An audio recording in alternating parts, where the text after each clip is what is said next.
Nashville has joined the growing list of cities where proof of vaccinations or a negative COVID test are required to enter certain businesses. But as News Channel 5's Olivia Michael explains, some are turning to fake COVID cards rather than getting the real thing.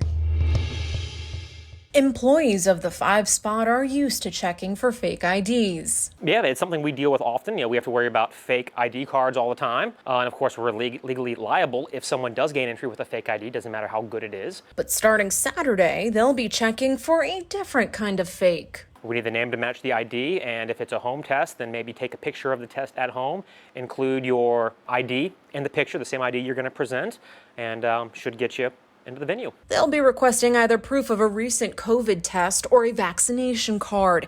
And if your information doesn't match, you'll be turned away. The cards themselves were done in a way that we could remind people when they needed to come back to get their shot. So it wasn't intended to be what it's turning out to be, a way to verify you've been vaccinated before you can get into a venue or a restaurant or what have you. Now scammers across the country are capitalizing on the opportunity, selling fake COVID vaccination cards. Even though it's a simple looking card, it's a reminder card.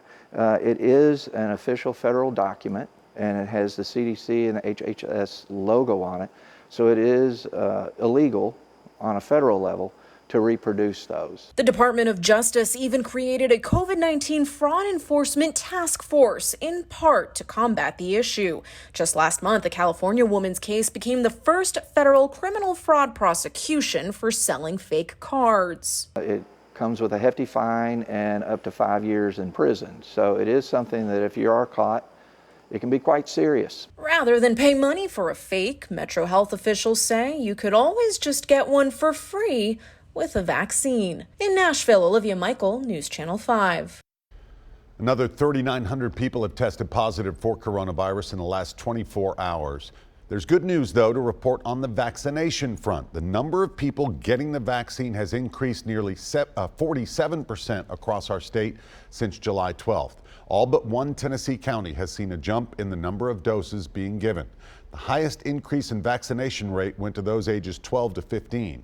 We've seen a more than 7% change in the last 6 weeks.